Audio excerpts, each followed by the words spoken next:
বিশ্ব পরিবেশ দিবস উপলক্ষে ধলাইয়ে বৃক্ষরোপণ কর্মসূচি গাছের পরিচর্যার উপর জোর আধিকারিক অরবিন্দ দাসের।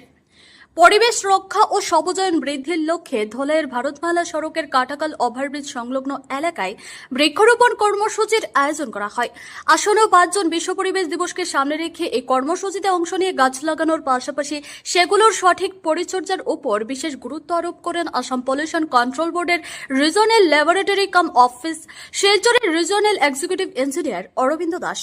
তিনি বলেন, পরিবেশ দিবস উপলক্ষে বিভিন্ন সংস্থা ও সংগঠনের পক্ষ থেকে প্রতি বছর হাজার হাজার চারা গাছ রোপণ করা হলেও যথাযথ পরিচর্যার অভাবে অনেক গাছই টিকে থাকতে পারে না।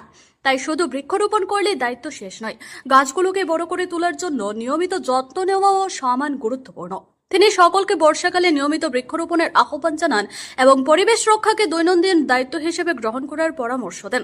পলিউশন কন্ট্রোল বোর্ডের উদ্যোগে এবং নির্মাণ সংস্থা জে ইনফ্রাটেক লিমিটেডের সহযোগিতায় অনুষ্ঠিত এই কর্মসূচিতে উপস্থিত ছিলেন সহকারী প্রকৌশলী নিরুপম শর্মা, ইমদাদুল হক এবং senior administrative assistant Bharat Bhushan Langthasa. অন্যদিকে যে ইনফ্রাটেক লিমিটেডের পক্ষ থেকে উপস্থিত ছিলেন project coordinator Rahul Jaiswal, highway manager Vivek Thakur, safety manager Ajay Mishra, assistant manager Jayanta Sinha সহ অন্যান্য কর্মকর্তারা। অরবিন্দ দাস জানান, ভারতমালা সড়ক নির্মাণের সময় বেশ কিছু গাছপালা কাটা পড়েছিল। সেই ক্ষতিপূরণ এবং পরিবেশের ভারসাম্য বজায় রাখতে পুনরায় বৃক্ষরোপণের মাধ্যমে সবুজ পরিবেশ গড়ে তোলার উদ্যোগ নেওয়া হয়েছে। তিনি আশা প্রকাশ করেন, এই উদ্যোগ ভবিষ্যতে পরিবেশ সংরক্ষণে গুরুত্বপূর্ণ ভূমিকা পালন করবে। অ্যাকচুয়ালি আমরা প্রত্যেক বছরের ন্যায় এই বছরও বিশ্ব পরিবেশ দিবস 5 জুন পালন করি।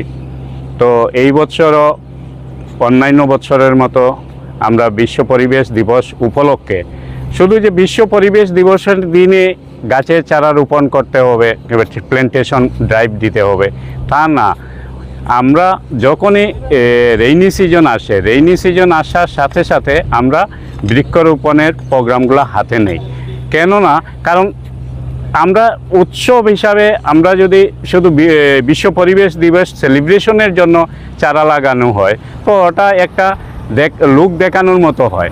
আমার কনসেপ্টটা হলো যে আমরা যখনই কোনো একটা কাজ করব যেটা টেকসই কাজ হয়, কারণ বৃক্ষরোপণ করাটাই আমাদের দায়িত্ব না যে বৃক্ষরোপণ করলাম কিছু ফটোশুটিং হয়ে গেল, এই রকম কাজ আমি করতে চাই না। আমি আমাদের প্রত্যেক নাগরিকদের, প্রত্যেক এনজিওদেরকে আমি আহ্বান জানাচ্ছি যে রেইনি সিজন যখনই আমাদের বৃক্ষরোপণের সময় আসে, যেমন এখন আমাদের এতদ অঞ্চলে বৃক্ষরোপণের সময় এসছে, তো এই সময়ে আমরা বৃক্ষরোপণের কাজ শুধু বিশ্ব পরিবেশ দিবসের দিন না করে আমরা প্রত্যেক দিনই যদি একটা দুটা করে চারা লাগাই তো বৃক্ষরোপণ করার মেইন উদ্দেশ্যটা কি?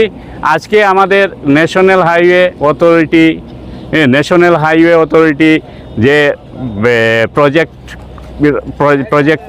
প্রজেক্টের কাজ করছেন যে ইনফ্রাটেকের যে এত বড় প্রজেক্ট, এই প্রজেক্টে আমাদের অনেক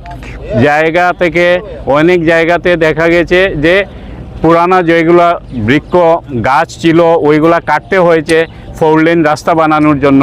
তো এই গাছগুলা কাটলে আমাদের পরিবেশের উপরে প্রভাব পড়বে। ওটাকে কিভাবে আমরা মিটিগেট করব? ওটাকে আবার আমাদের পরিবেশ ভালো রাখতে হলে যে গাছ লাগাতে হবে। তো আগের যে গাছগুলা, পুরানা গাছগুলা কাটা হয়েছে তার বিনিময়ে একটা গাছের এগেনস্টে আমরা যদি এখন 1000টা গাছ না লাগাই তাহলে আমাদের পরিবেশের ভারসাম্য রক্ষা করা কঠিন হয়ে দাঁড়াবে। এই কনসেপ্টটা আমরা হাতে নিয়ে প্রত্যেক বছরে, গত বছরও আমরা এই NH 306 আমরা লাস্ট ইয়ারও কিছু গাছের চারা রোপণ করেছি। সেই তদ্রূপ এই বছরও আমরা হাতে প্ল্যান নিয়েছি। শুধু আজকের দিন কিংবা বিশ্ব পরিবেশের দিন না, আমরা যতদিন সিজন থাকবে, গাছ লাগানোর সিজন থাকবে, ততদিন আমরা প্রয়াস চালিয়ে যাব। আমাদের সঙ্গে যে ইনফ্রাটেক এবং যদি কোনো এনজিও আমাদের এতদ অঞ্চলের এই নরসিংপুর, কাবুগঞ্জ, দোলাই, পানিবড়া অঞ্চলের যদি কোনো এনজিও যদি আমাদের সাথে সহযোগিতার হাত বাড়ায়, আমরা সাদরে ওনাদেরকেও আমন্ত্রণ জানাচ্ছি আমাদের সঙ্গে কোঅর্ডিনেশন করে আমরা একসাথে বৃক্ষরোপণের অভিযান চালিয়ে যাব। তো আমি আশা রাখবো এইরকম যদি আমরা প্রয়াস চালিয়ে যাই, একটা দিন আসবে আমাদের এত অঞ্চল পুরা মানে পরিবেশের ভারসাম্য যেটা রোড কনস্ট্রাকশনের কারণে নষ্ট হওয়ার দিকে চলে যাচ্ছিল, ওটা আমরা আবার পুনরায় ফিরিয়ে পেতে পারবো। আমি ওটাই আশা রাখি।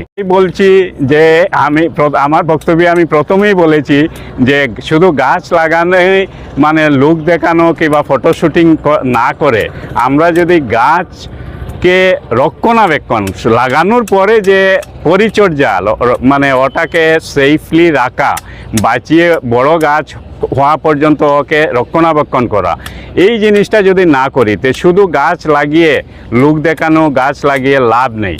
আমাদের গাছ লাগানোর পরেও কিছু দায়িত্ব নিজের দায়িত্ব মনে করে যদি আমরা ওইগুলাকে রক্ষণাবেক্ষণ করি, তখনই গিয়ে আমরা বলতে পারবো যে আমরা সাকসেসফুল হয়েছি, যতদিন পর্যন্ত গাছগুলো বড় না হয়।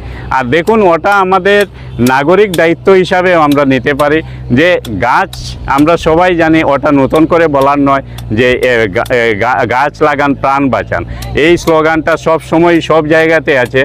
তো গাছ লাগান প্রাণ বাঁচান, গাছ শুধু লাগালেই হবে না, প্রাণ বাঁচাতে হলে গাছকে রক্ষণাবেক্ষণও করতে হবে।